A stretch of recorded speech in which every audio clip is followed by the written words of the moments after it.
UPSC aspirants, बड़ा update 2026 से prelims के बाद ऑफिशियल आंसर की आएगी। नमस्कार दोस्तों, जैसे कि आप लोगों ने न्यूज़ में देखा ही होगा कि यूपीएससी जो है अब आंसर की जारी करने वाली है।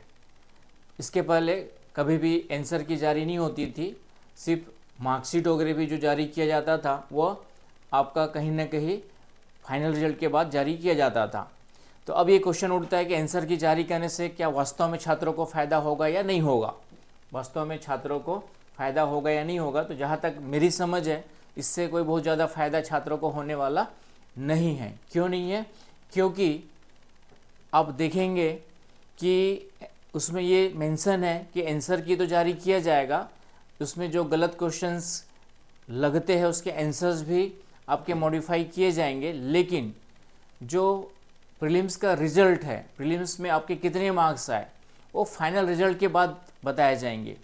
तो उससे आपको कभी जो मेरिट लिस्ट आ गई उससे आपका नंबर कम है या ज़्यादा है ये पता कैसे चलेगा। तो डेफिनेटली आपको लगता है कि आपके 100 मार्क्स आए हुए, लेकिन उसके बाद भी आपका प्रीलिम्स क्लियर नहीं हुआ जबकि हो जाना चाहिए था, तो वो आप क्लियर कट आपको पता नहीं चल पाएगा। वो आपको कहीं ना कहीं जो है यूपीएससी के फाइनल रिजल्ट के बाद ही पता चल पाएगा, और उसके बाद पता चलने से कोई फ़ायदा नहीं है, क्योंकि तब तक जो है बहुत देर हो चुकी होगी, फाइनल रिजल्ट आ चुका होगा और कट ऑफ मार्क्स भी जो है उसके बाद ही यूपीएससी जारी करता है। तो उसके बाद आपके पास ऑप्शंस तो रहेंगे, आप फिर से कोर्ट में जा सकते हैं और देख सकते हैं कि आपके जो मार्क्स कट ऑफ मार्क्स से ज़्यादा है उसके बाद भी आपका प्रीलिम्स क्यों क्लियर नहीं हुआ। उसके लिए आप फिर से एक लंबी लड़ाई लड़नी पड़ेगी, और मुझे नहीं लगता कि हर कोई इसके लिए तैयार छात्र रहेगा। तो इस तरीके से मेरे हिसाब से बहुत ज़्यादा फ़ायदा नहीं होने वाला है। फिर भी क्या क्या चेंजेस हुए, क्या क्या नहीं हुए, आप देख सकते हैं। सुप्रीम कोर्ट के डिसीजंस को लागू करने के लिए जो अभी इसी साल से लागू हो जाएगा, 2026 मई में जो 24 मई को एग्ज़ाम है उसके बाद से ही ये आपका लागू हो जाएगा। इसमें आप देख सकते हैं कि एस्पिरेंट्स इसके पहले अंधेरे में थे कि आंसर यूपीएससी ने क्या लिया है नहीं लिया है, उनको पता ही नहीं होता था। तो ये आपको फ़ायदा हो जाएगा, एग्ज़ाम देने के बाद आपको तुरंत पता चल जाएगा कि आपने जो आंसर मारा हुआ है और यूपीएससी ने जो आंसर की डिक्लेयर की हुई है, आंसर दिया हुआ है, वो ऑथेंटिक है या नहीं है, कितना सही है कितना गलत है, वो तुरंत आपको पता चल जाएगा। ये फ़ायदा दिखाई दे रहा है। Clear point? तो यहाँ पर आप जैसे प्रीलिम्स मार्क्स अभी तक नहीं मिलते थे, आंसर की सिर्फ कोर्ट में लड़ते रहे हम लोग, 10 लाख स्टूडेंट, जीरो ट्रांसपेरेंसी थी लगभग, कट ऑफ कैसे आया कोई जवाब नहीं होता था। तो उसी का वर्तमान में जो है इस डिसीजन के बाद आपको फ़ायदा मिलेगा। ये डिसीजन जो आया था सुप्रीम कोर्ट का लैंडमार्क जजमेंट, ये आपका दिया हुआ है 118/2024 में किसी ने केस डाला था।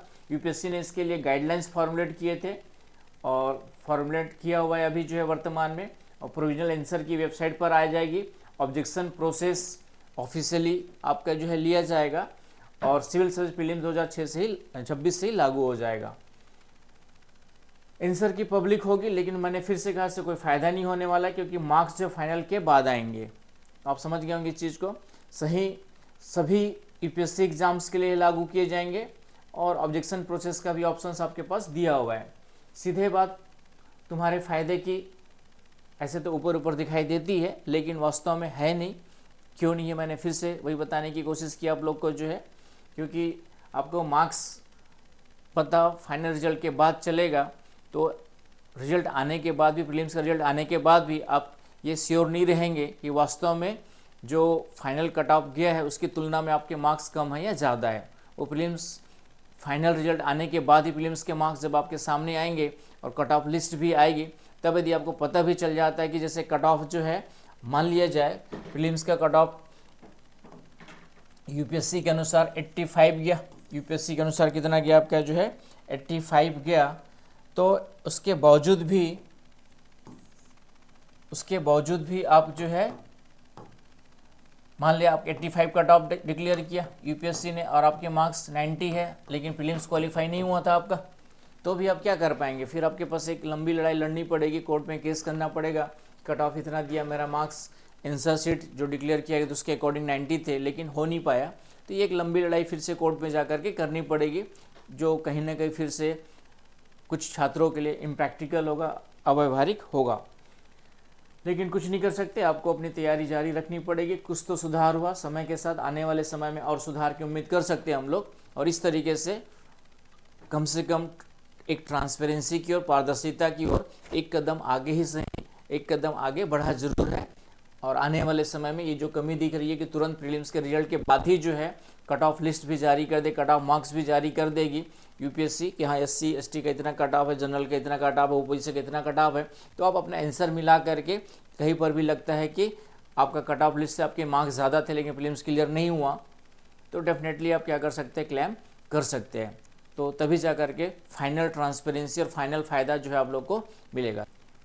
फाइनली हम यूपीएससी से फिर से यही डिमांड कर सकते हैं कि वह जो मार्क्स है प्रीलिम्स के, तुरंत प्रीलिम्स के रिजल्ट के बाद कट ऑफ भी जारी करे और उसके मार्क्स भी सभी स्टूडेंट्स के जारी करे, ताकि बच्चों को वास्तव में पता चल जाए कि हाँ आपका मार्क्स कितने थे रियल में, एक्चुअल में, और जो कट ऑफ मार्क्स आए उसकी तुलना में आपके ज़्यादा थे या नहीं थे। Thank you.